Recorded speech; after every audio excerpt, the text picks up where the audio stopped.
All right, what's up, guys? VV back with another video. And in today's video, guys, we've got some yellow Eustass Kid action to go over. And we're going to be checking out an OP11 version of Eustass Kid. Now, this leader, I think, is going to be very, very solid going forward. I think it's going to be a very strong yellow leader. I was very happy to play this leader when it first came out. And then just everything in the world happened in the community. Started playing all the other leaders as well, and updates on the sim, ban lists, announcements, and catching us up with the East and things like that. Just everything started going crazy at one time. When this was a leader I was really a big fan of when I first got to mess around with it. But in today's video, we're going to mess around with it again. This time with an addition from OP11. Okay, you know. Hint, hint, wink, wink, the new beige, right? Okay, so with that in mind, guys, let's go ahead and dive into today's video. So let me go ahead and lay it out for you real quick. First things first, we're going to check out the deck list. From there, we're going to head over to the sim. We got 5 games to go over on the sim. They're all going to be OP11 matchups, I believe. Yeah, we got a game against Jinbe. Actually, we got Red Zoro on here, and then Blackbeard, Purple Kata Curry, and then Blue-Purple Luffy. Okay, so we got some pretty fun ones lined up for today, and then after that, we'll check out the deck list one more time, and we'll do some last-minute revisions and talk about it from there. Okay? All right, guys, you know what you're getting into. I'll have everything time-stamped in the general description. I'll have all relevant deck lists and links and things like that, in the comment section below. And guys, if you have any comments, questions, or suggestions or anything like that, by all means, please don't hesitate to put those in the comment section below as well, or hop on the VV Theory Discord. Link is in the channel description. This video is sponsored by Nin Garden. Their latest spring collection just dropped with 3 new designs, and to celebrate, they are running a spring sale. Buy one, get any classic mat 40% off with the code SPRINGSALE. Plus, use NIN10 for an automatic 10% off at the checkout. You can stack this with my promo code, the VV Theory, for an additional 5% off, bringing you to a total of 15% total savings on top of the 40% off. All right, guys, let's go ahead and break down the deck list for today's video. We're going to start off with the leader.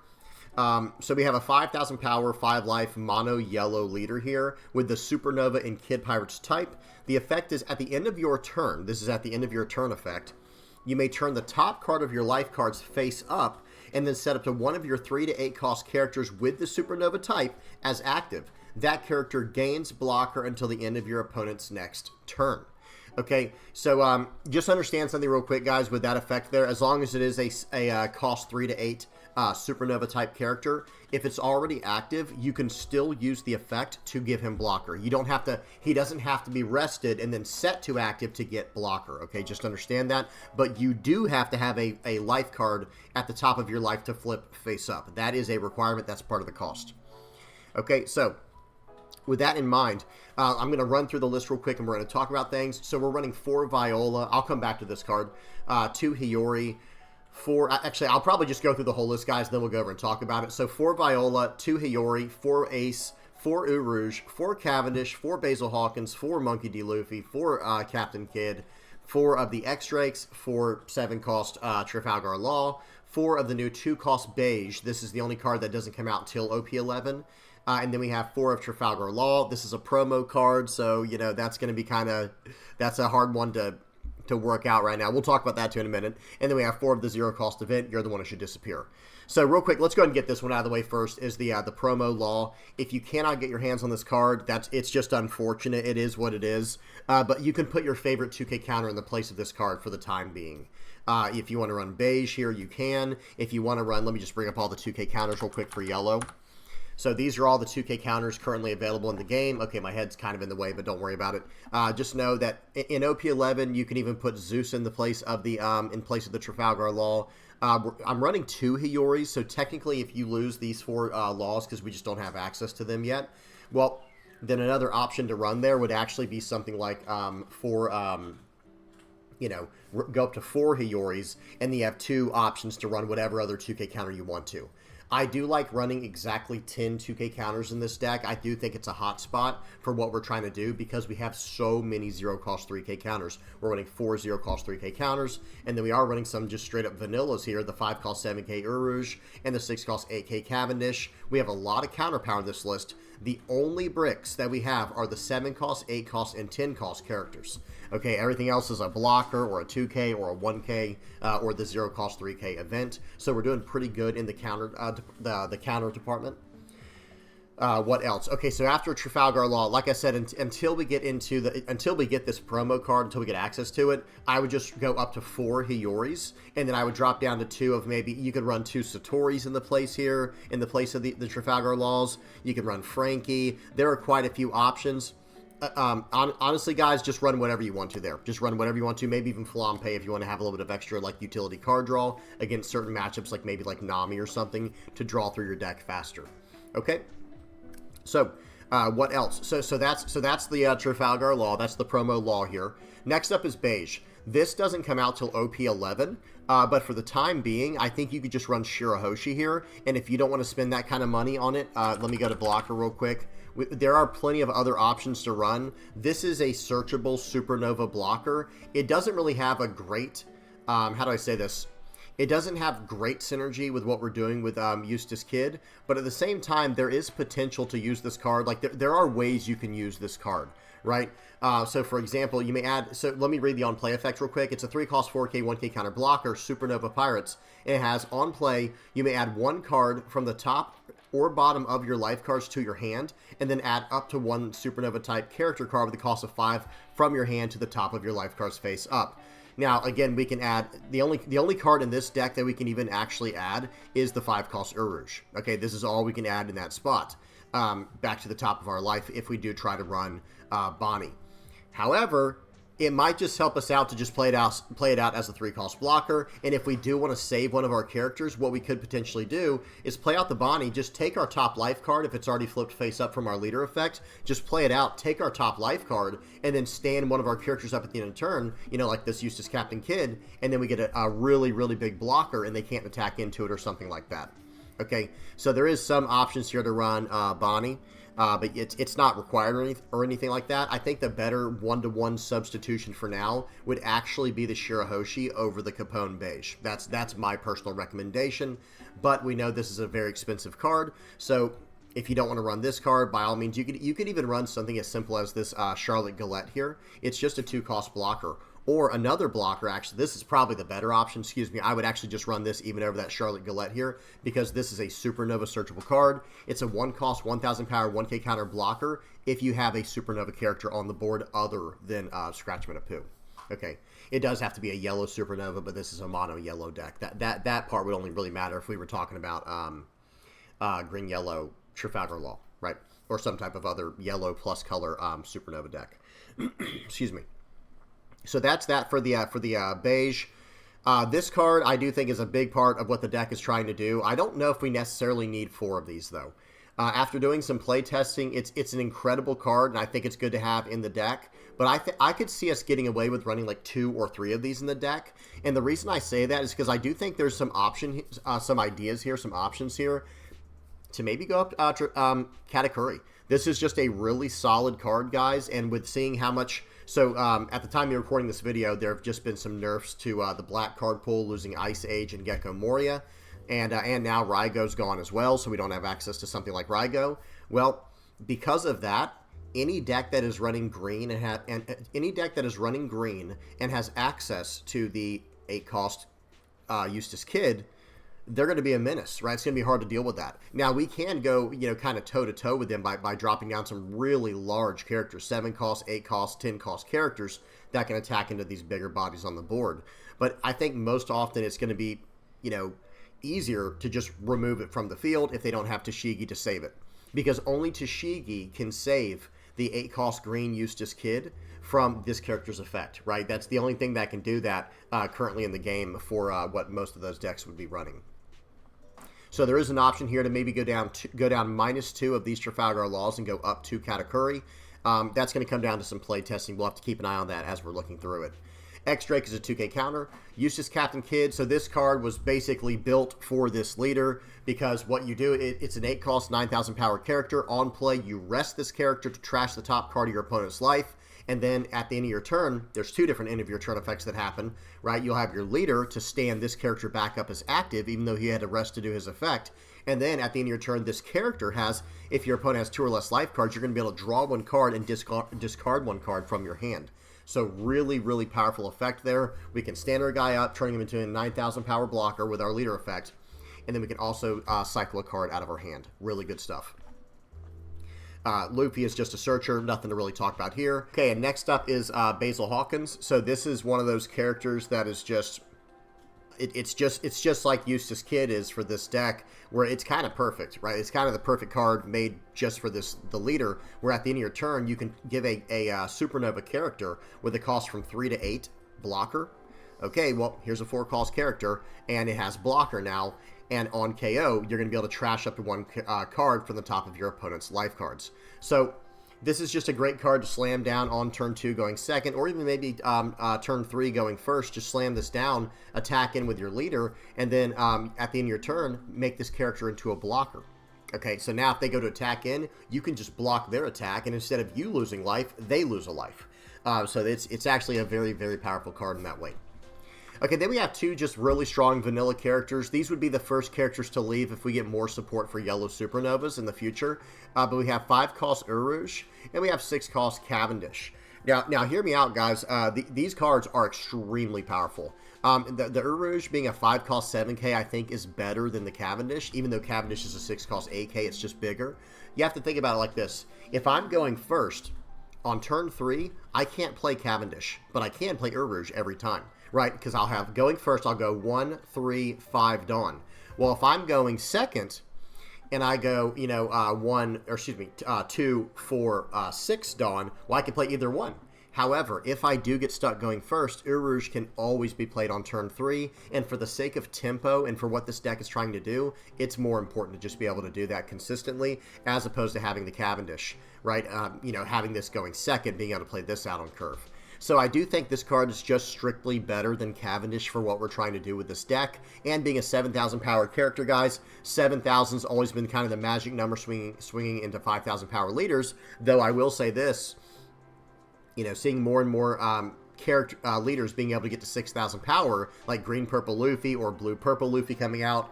The 8,000 power does have an argument, but it's just not quite as consistent.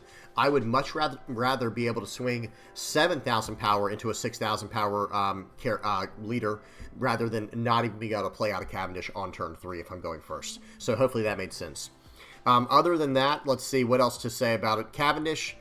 This is the first character I'd like to replace when we get a better option. And one option I do want to mention real quick before I forget about it is the Supernova Luffy. I'm just going to bring up Luffy real quick. There we go.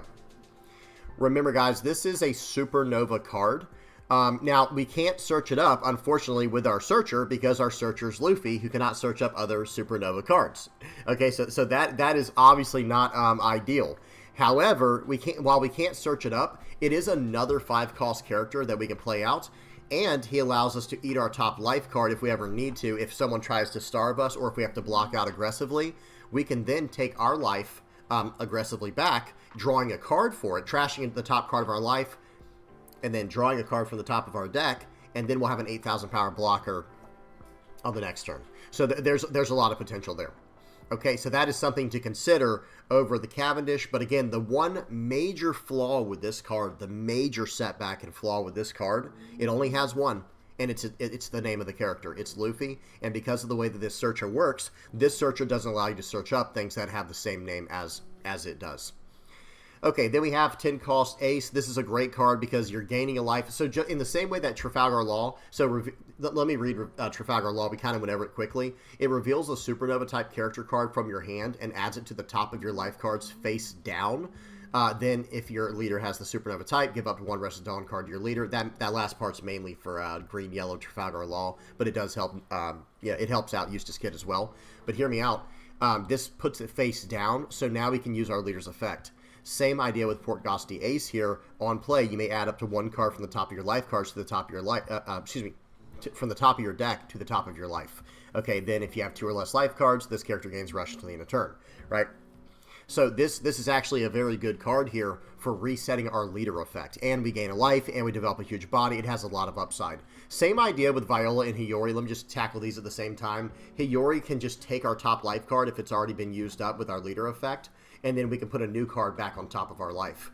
Excuse me. And for the time being, like I was saying, maybe we want to go up to maybe 4 Hiyori until we get 4 of the, or until you get until we can get 4 of the Trafalgar Law. But with Hiyori going up to 4 of, maybe we replace the other 2 Trafalgar Law. We would be going, going down 4 of those, go up to Hiyori. The other 2 we go up could be Beige, because we could set those there with Hiyori. We can set Beige. We can set Beige as one of our life cards with Hiyori, or you're the one who should disappear with Hiyori, right? Those are some really strong options. And then last but not least, we have Viola here, just a really solid, strong blocker. It's a 2-cost, 0 power blocker with a 1k counter, but it has on play, we can flip all of our life cards face down. That is a huge deal. That allows us to get more value out of our leader effect when our opponent tries to starve us, or when we're trying to counter out aggressively or defend aggressively.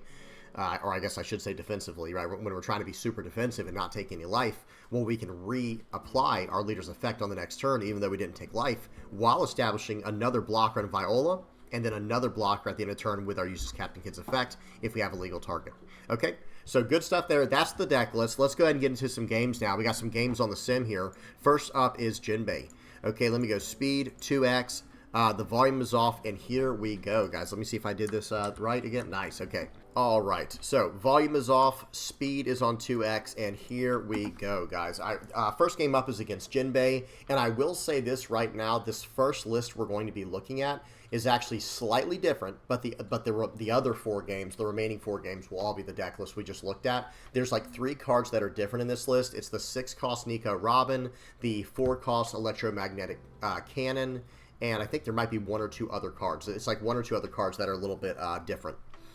But yeah, we'll talk about that more at the end as well, because I had to make some revisions because I wasn't really feeling the life burn thing, and I don't think that's the way to build a deck. But again, we'll talk about that more towards the end of the video. Okay, so here we go. I play out the Capone Beige right on turn 1 for us because we're going second. We're going to play out the Basil Hawkins. Now we're going to set our Basil Hawkins as a blocker for the turn by flipping our life card face up. Okay, let me check something real quick. Yeah, the speed is on 2x, volume's off. We're good to go. But this is the situation where Jinbe is, they're going to need to rest down some of my guys, right? That's kind of the point that they're at. Is like, hey, you need to rest down my character here to try to get around it, and that's something that really only green can do this effectively early on. Like, purple has some options to rest stuff down as well, but it usually doesn't come till later on. So in this situation, I think it's actually a better idea to rest down the Capone Beige. Even though there's another one coming on the top of my life, I think resting down the Beige, yeah, and they do that, and then they're going to swing 6 into 5. Now, I am going to cash in on my Basil Hawkins blocker immediately just to get that out of the way. It ended up taking one of the attacks, taking their life, and then they still got the blocker Beige. He did his job at the end of the day as well. So we're going to play out the Nico Robin here. Now, Nico Robin is not a supernova character, so even if our life was face down, we would not be able to use the leader's effect to make this character a blocker. You can only do it for supernova type characters. That costs from 3 to 8. Okay, so Jinbe has a Fisher Tiger on the board. They're going to play out an Arlong here, and they did get it on the cheap because their life is at 2 or less. Or I think it's at 3 or less, something like that. So their life was low enough, whatever the case is. They were able to play out the Arlong on the cheap. So that ended up being like a 4-cost 7K. And now they're going to play out the Cami. They're going to look for something in their hand here. It looks like they searched up another Arlong, if I'm not mistaken. They swing in for 6. We're going to go ahead and take that one. Then they're probably going to swing in for 7 more with the leader. We don't really have any counter power. In this situation, guys, our hand is kind of bricked. Okay, they're going to swing in for 6. We'll just give them a double 1K to get out of this because we were in deep trouble there. Okay, we're going to go ahead and play out the Eustass Kid. We're going to rip their top life card. We're swinging in for 5. We're swinging in for 6, and we're going to have a 9,000 power blocker next turn. However, for those who know how green works, that blocker won't mean very much if they have a Hody Jones, will it?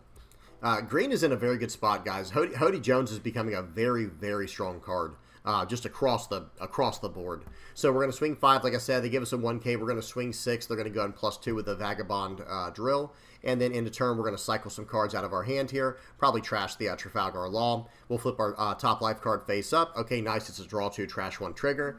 And now we're going to, hopefully be able to climb out of this game, in one piece here, because we're not out of it yet, guys. They have 3 attacks. Our hand is completely bricked. We don't have a single 2K counter. We have a lot of dead cards in our hand right now, but cards like that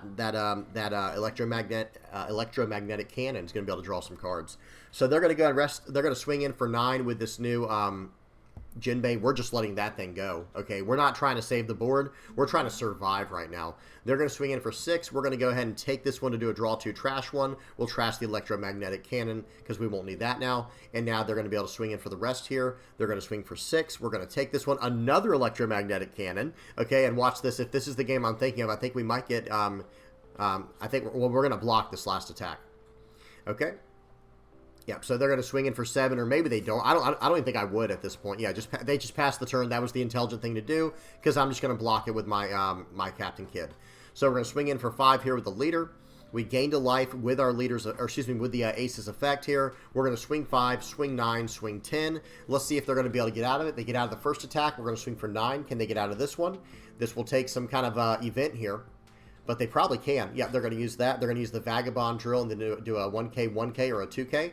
And then we're going to swing in for 10 into 6. That card's gone. We've slowed them down enough now. We're going to stand the top card of our life, or we're going to use our, our leader effect to put the top card of our life face up to stand up our Eustass Kid and give him blocker.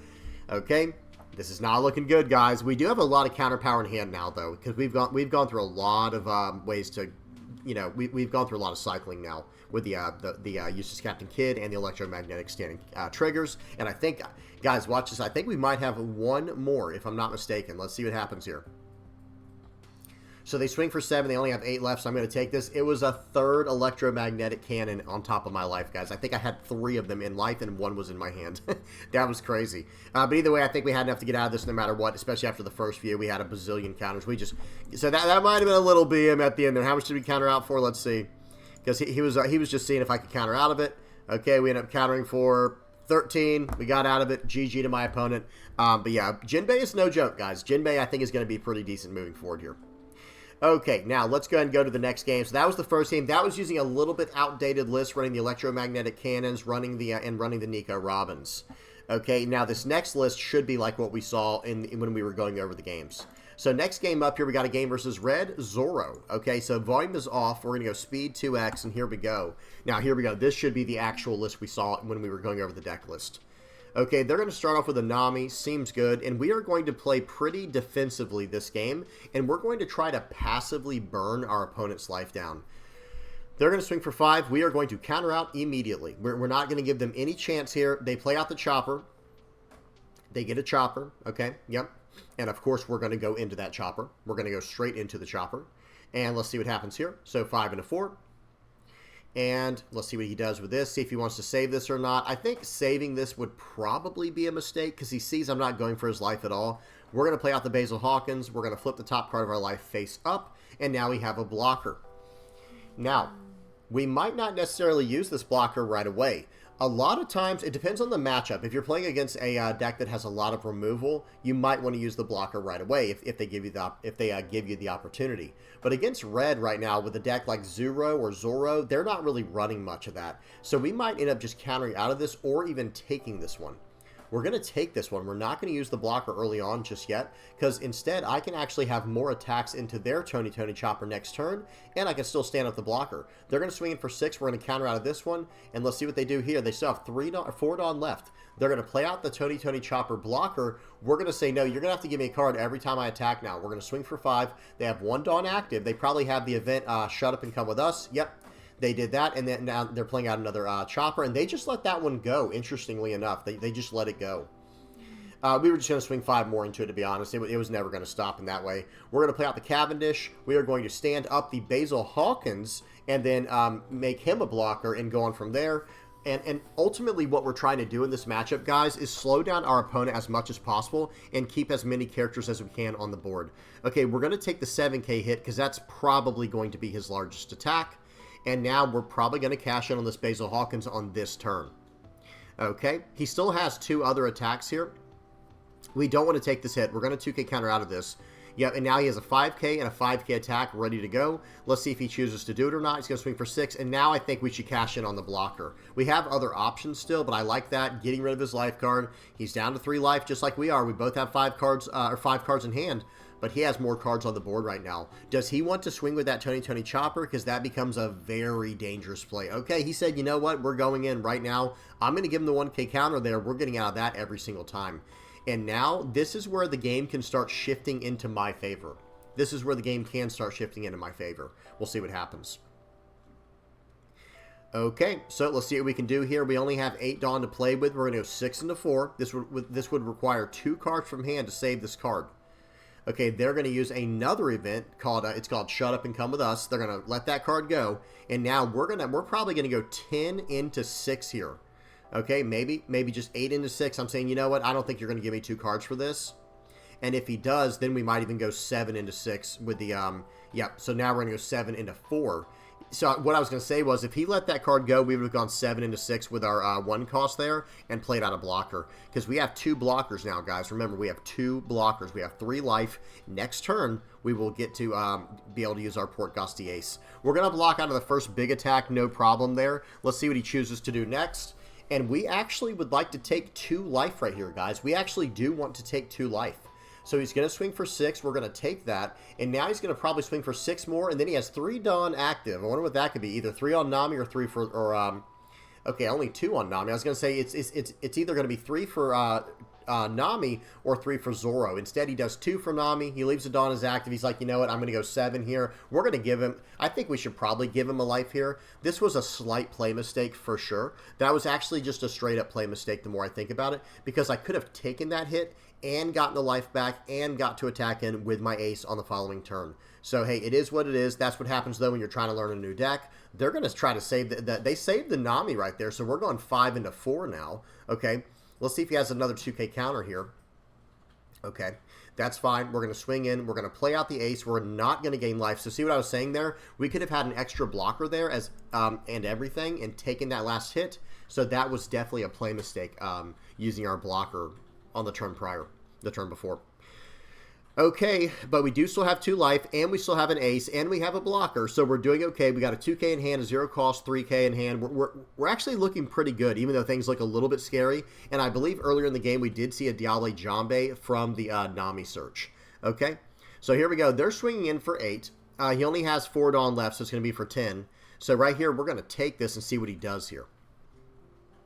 Swing in for 10, we're going to block him a 3K, a 0 cost 3K with that Rouge that he just saw. And now we're going 2 into 2. That card's gone. If he wants to try to save it, I'll just go 5 into it. We're fine with that as well.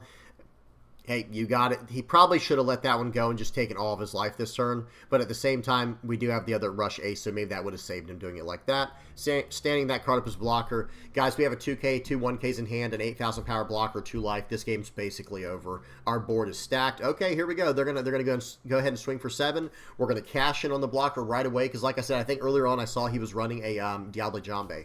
So we're not going to take that chance. We're not going to take the chance here, and we're going to use the blocker because that was a perfect 8,000 power block over a 7, and now we still have 3 cards in hand and 2 life. So I think he just doesn't have the math at this point, and we're just going to swing it for 10. GG, that was that. So he didn't actually have the Diable Jambe, but he did have the Sanji, which can give a character with 6,000 power or more unblockable if it's a Straw Hat Crew, I believe.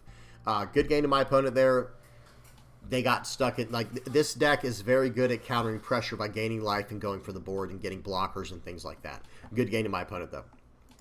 Okay, next game, we got a game versus Blackbeard. Let's go full screen, volumes off, speed on 2x, and here we go. Blackbeard's a tough matchup, guys. It's tough for anybody and everybody right now, right? Except for maybe a few rush decks, because that is why we're seeing, I think we're seeing like a resurgence in aggro decks is to help deal with these Blackbeard matchups. But here we go. We got a pretty decent curve here, all things considered, but we're not going first. We're not going second. We're going first. So right here, we're going to swing for 6. We're going to play out the beige. Oh, okay. I have this game in here for a specific reason, guys. I want to show you how strong a single card can make a difference in a deck.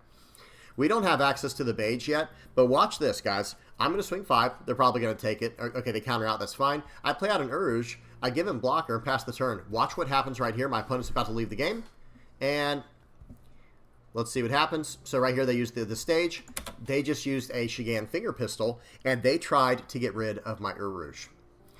I don't think they should have left the game right there. The game was definitely not over. But understand, that new beige card says if you were to KO or remove one of my Supernova characters from any effect, instead they go to the top of my life. Very, very powerful effect there, guys. Ultimately, what he should have done was just use Shigan Finger Pistol to pop the beige. But the point is, I still have this 5 cost 7K blocker. I'm going to get through whatever he does, and now I have a 7K blocker or a 7K attacker on the next turn. And we go on from there. So this beige card alone is enough to slow down my opponent to really help us have a chance in some of these matchups that might not be very much in our favor. Okay, I did want to include just that one quick game. And then we have 2 more games, guys. We got a game versus yellow, against purple Katakuri. Let me go. All right, volume's off. Speed is on 2x, and here we go. Purple Katakuri is another leader I want to go back to, guys. I want to try this out. This leader is so good. Yellow Eustass Kid is as well, but Purple Katakuri is... It's something else, guys. It's a very skill-intensive deck as well. It really rewards you for, you know, knowing what your opponent's top card is of their deck and just all kinds of stuff. It does so much, guys. So they're going to swing in for 6 here. We do have the blocker down. I don't want to use that just yet. I want to keep him on the board for a little bit longer, and I want to go about things that way. Okay, because I will say this purple doesn't have a lot of removal right now, and they're down to 5 cards in hand and 4 life. They take that hit. I'm swinging in for 5 more. Let's see what they choose to do. They're going to 2K counter out of that 5K hit. I'm playing out a Cavendish. I'm standing up my Basil Hawkins. Now I'm going to cash in on my Basil Hawkins right here. Now, they end up KOing it, but it still gets rid of the life. But we were going to block that turn. They end up getting it with the Hakai Ocean Sovereignty to pop 2 characters there that cost 6 or less. That is a very powerful event, but I don't think it's the way to go. I personally don't think that is the way to go. But who knows? They did have a putting down, so they got the Dawn right back. They're going to swing for 6 here. Dawn -1, go to 7. We're going to 0 cost 3K to counter out of that. They're going to play out the Charlotte Parasparrow, or attack with Parasparrow. We take that hit, revealing our top life card. They ramp a Dawn back. Very good spot for them. We'll go 5 and a 4. They're going to let that go. I'm surprised they didn't block that with the Anana, but who knows? Maybe they have other plans later. We're going to go ahead and cycle a card into turn with our Eustass Captain Kid. Flip the top card of our life face up. Stand up the Eustass Captain Kid. Now we have a 9,000 power blocker. And, yeah, this is actually a very close game. Do you guys see how close this game is? This game can go in anyone's favor right now. This is a really close game. They're going to swing for 7. I think we might just... Yeah, I think we're going to take that one. Because we do have the 10 cost ace coming in next turn where we're going to be able to get some value in that way. Okay, so they see the top card of our life. They're going to use the Parasparrow. They're going to get that out of the way.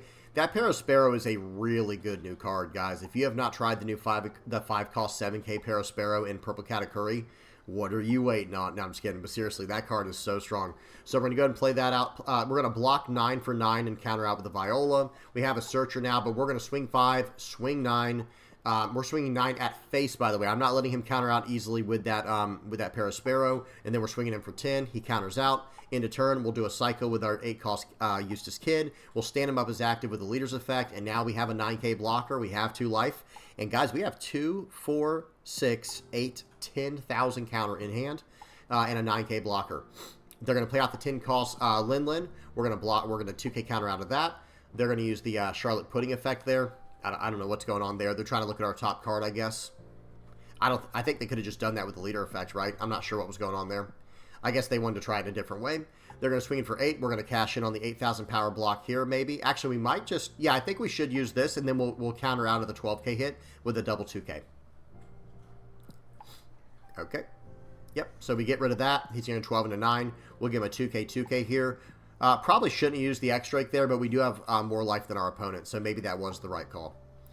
Okay, so now we just get to attack in for a bunch of 9s and 10s and stuff, so let's see what he's got for us here. This is going to... I mean, he's got 2 blockers. He does have 2 blockers, but 9... Okay, and he's going to use the leader effect here. The leader effect and the Charlotte Lin, and he's going to go up to 10. Okay, but he still has to give me something, right? He still has to keep giving me some big answers here for these attacks. We're going to swing for 11. That's 4,000 over. There's a blocker. And now, let's see what we can do here. Okay, just waiting to see what I do here. We have a few different options here. Let's see what we choose to do. Looks like we're going to play out the Trafalgar Law to gain a life here. We're going to put the Luffy on the top of our life. And then we're going to attach a Dawn for free to our leader. And then we will just pass the turn. We're going to cycle a card out here. And then we're going to flip that card face up. So now we have 2 blockers, 3 life. We have a 2K counter in hand, which doesn't really matter. But the fact that we have 3 life and 2 blockers, and they only have really 4 relevant attacks, means we pretty much can't lose the game here. And they also only have 6 Dawn to work with from the 10 lens effect. They're going to swing for 7 here. We're just going to take it. We'll see what they choose to do. I think we probably could have countered out of that one, to be honest. Okay, this one I like countering out of. Yeah, give him the 9, 8 for 9. Beautiful, we'll take it. They're going to play out the Struce in here. Let's pause and read this. This has activate main once per turn, Dawn -1, then rest this character. Declare a cost of your choice and reveal one card from the top of your opponent's deck. If the revealed cost is the same as the declared cost, rest up to one of your opponent's characters with a cost of 4 or less. Okay, so they're going to rest down the beige.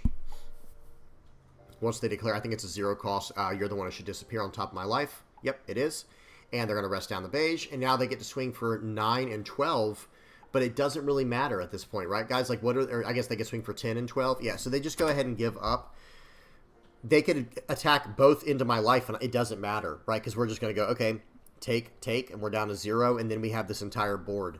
The only thing that he would, I mean, I guess he could technically try to go, like, 10 into my Eustass Captain Kid, but I'm going to 2K counter out of that, and then he can go 12 in Eustass Kid and get rid of it, but then he only has one blocker next turn, and we have a 10K and a 9K still on the board, and our leader attack, he's just in such a bad position.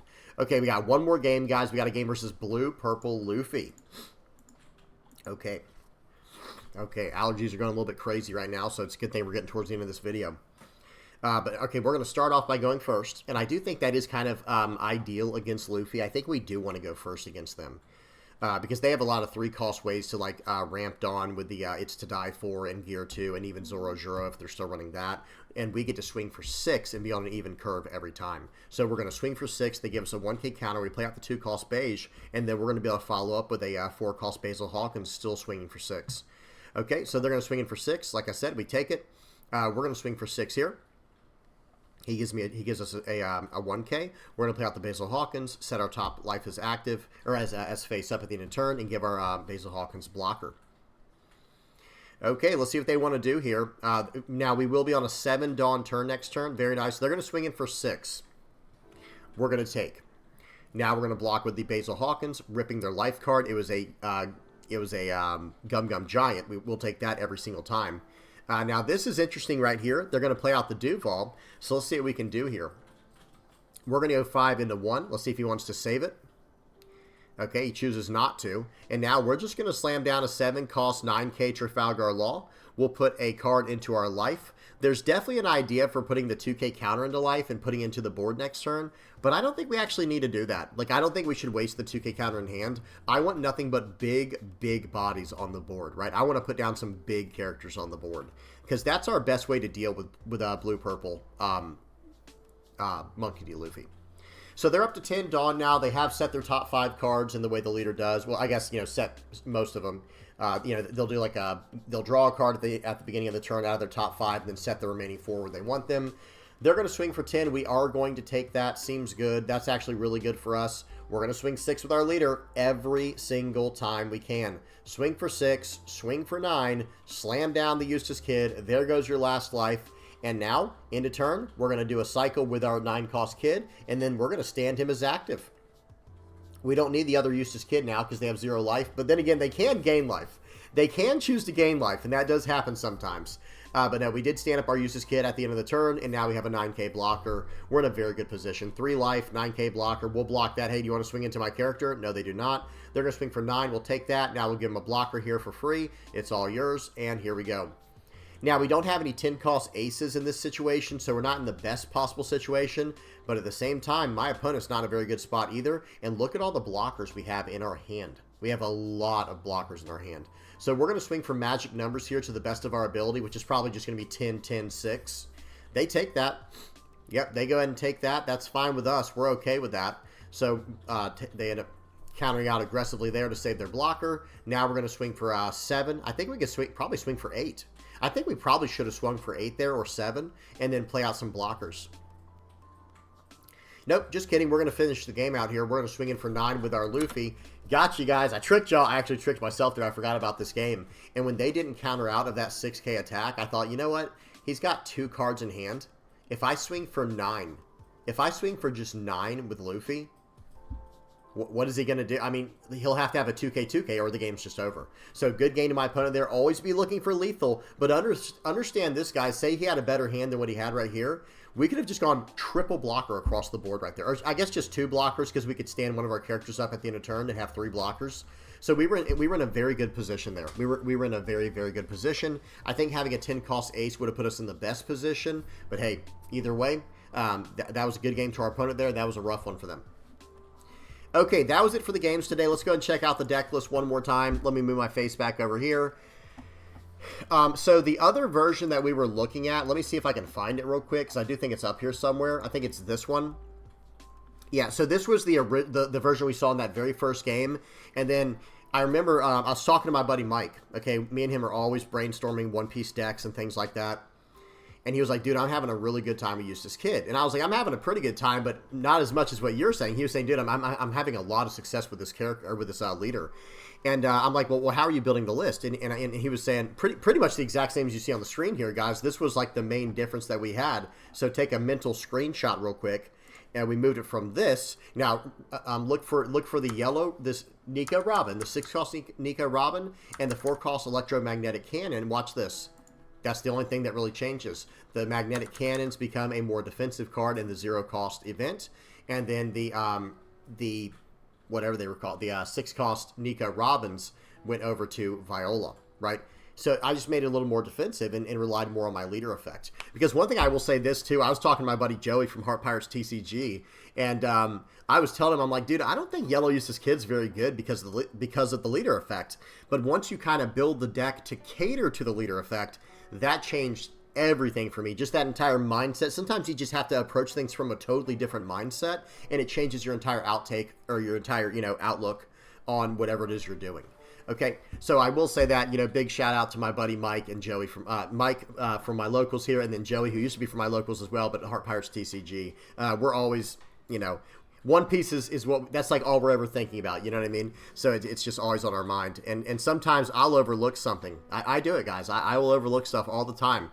No matter how many different decks I build and how many different decks I'm, trying to make work, you're bound to overlook something, right? And that's where it's good to have good friends that play One Piece with you. That's the luxury of having really talented players and deck builders that you have in your inner circle, right? That's the best part about having the community. And One Piece has an incredible community. All right, I'm kind of rambling right now, but hear me out. I think this version of the list is a much better direction going forward. If I were to make any sudden revisions to the list, I think I would consider going -1 of the Trafalgar Law and probably -1 of the Cavendish, okay? And then going up 2 of these Katakuris. I'm a big fan of this card in the current meta. I do think it will help out against certain matchups, like, again, going against, like, maybe, going against any deck that's running green Eustass Kid, and it's just a good card to just remove cards. It's like, Katakuri is just a great character that removes cards from the board.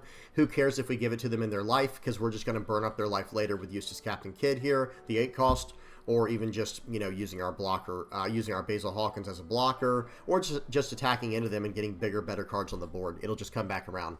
Now, for the time being, like I said, we're probably going to have to, so we don't have access to OP11, so we got to go -4 beige. And then the card that I think just replaces it the easiest is more than likely Apu.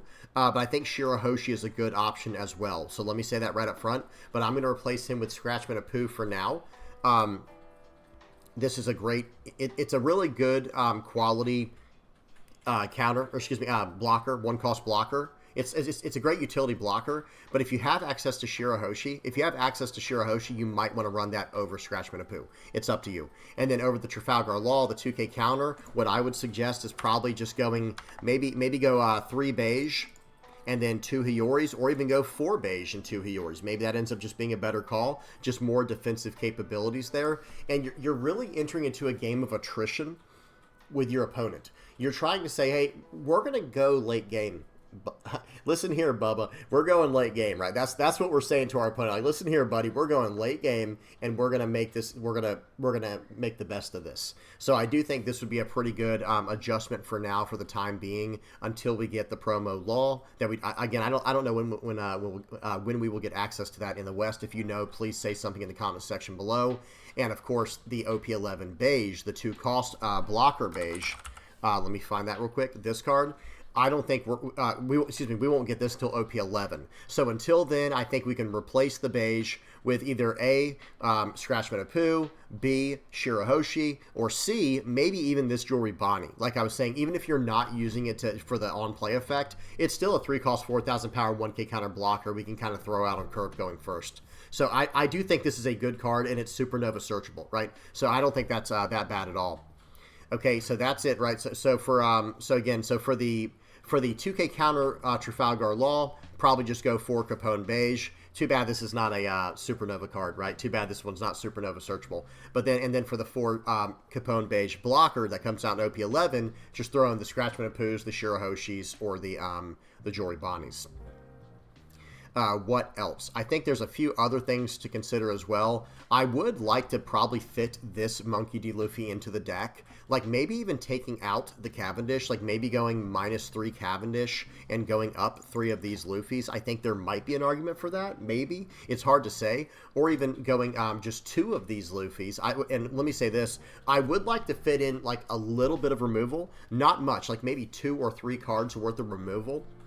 And maybe what we end up doing is going, okay, minus the Cavendish and going up 2 Luffys here, and then maybe go -1 of these, You're the One Who Should Disappear, and then from there going up 2 of these are searchable events here. This Electromagnetic Cannon, it is a searchable Supernova 4-cost event. The triggers draw 2 trash 1, which is incredible, and then the main is look it up to 1 card from the top of your opponent's life cards, of you or your opponent's life cards, and place at the top or the bottom of the life cards, and you can KO a 5 or less, which is really nice for what we're trying to do in this deck. What else? There are a few other options here. I know some people still like the Zoro. I'm not a huge fan of this card. I'm going to be honest. I'm not a huge fan of this card, but I'm not saying it's bad either. I just don't like it personally. And then also one more thing I wanted to mention was this. Remember, with Trafalgar Law, it does say, unfortunately, it does say reveal a Supernova type character card from your hand and add it to the top of your life cards face down. We won't be able to use this with Trafalgar Law, unfortunately. Unless this translation's incorrect on the sim, you guys tell me. But it says you have to reveal a Supernova type character card from your hand, which is really, really unfortunate. I wish they had kind of thought about that, where we could put this into our life and draw 2 trash 1 when we don't need this later in the game. But either way, we have the Hiyori. We might be able to do that anyway with the Hiyori. The Hiyori is a really strong utility 2K counter in this deck. I could definitely see going down -1 beige to go up +1 Hiyori, because you have You're the One Who Should Disappear in here, and then we have the beige, and we have the Electromagnetic Cannon and the Basil Hawkins later in the game. Some really powerful triggers. They're not triggers like you would be used to seeing in like a some type of trigger heavy deck that plays a lot of bodies. They're just nice utility triggers, like I said with beige, You're the One Who Should Disappear, and then Basil Hawkins and Electromagnetic Cannon that can draw 2 trash 1. So Capone Beige and You're the One Who Should Disappear, helping us extend our life total and like stop attacks, or however you want to say it. And then of course we have the Cannon and the Basil Hawkins trigger to draw cards and cycle us through our deck. So really good stuff there. Another card that I really wish they had the foresight to give Supernova to. It's a 3-cost card. Or maybe they did have the foresight and they were like, no, it'd be too strong in the future. But Jewelry Bonnie, I wish this was a Supernova card, the 3-cost version that's in yellow for Egghead and Bonnie Pirates. For whatever reason, it's not a Supernova. This card would be right at home in this deck, I feel like, if it had that ability. But I don't know. You guys tell me what y'all think in the comments section below. All right, I'm done, guys. I'm going to load in the standard version real quick that we were running for the video. This is where we're at currently. This was an OP11 version, but again, if you don't have access to Capone Beige yet, or Trafalgar Law, like if you're over here in the West, then just replace these with either, like I said with Beige, Scratch Manapu, Shirahoshi, or the Jewelry Bonnie, and then replace the Trafalgar Law with 4 Capone Beige, or go up your Hiyori count, move things around from there, go Satori, whatever you want to do, maybe Frankie, you name it. Okay, so we have some good options for the cards we don't have. Some cards to consider. Like I said, I would consider the 8-cost Katakuri. I would consider Electromagnetic Cannon. And I would consider the 5-cost Supernova Luffy, even though he is not searchable by another card named Luffy, in the OP10 set. Okay, all right, I'm done. Hope y'all enjoyed. Please don't forget to like and subscribe. Let me get the outro page up real quick. Okay, there we go. Hey guys, if you're supporting my channel in any way, shape, or form, whether you're liking, subscribing, sharing, commenting, viewing, using my TCG player affiliate link, whatever you're doing to help me out, I really appreciate it. Guys, if you're supporting me through Patreon, PayPal, donations, getting the playmat, becoming a member on YouTube, or being a part of the Discord community, I really, really appreciate you. Thank you so much, guys. Real quick, I almost forgot. I did forget in the beginning, but at the end here, I'll mention it. Guys, we have a Discord locals on Saturdays and Sundays, okay? So if you like to take place on online locals, if you don't have like a place where you can go to locally, a big enough scene to play One Piece, hop on the VV Theory Discord. Link is in the channel description. We have a locals every Saturday and Sunday that starts at 9 p.m. Eastern, okay? I don't know, it doesn't end on any specific time. It depends on how many people show up to it, but hop in and ask about it, and then, you know, people should be able to help you out there. Big shout out to Beams. That's my main tournament organizer guy, but some of the other mods know as well, okay? All right, that's it. Again, hope y'all enjoyed. Please don't forget to like and subscribe. If you have any comments, questions, or suggestions, please do not hesitate to put those down in the comment section below, or hop on the VV Theory Discord. Links in the channel description. And yeah, till next time, guys. Peace.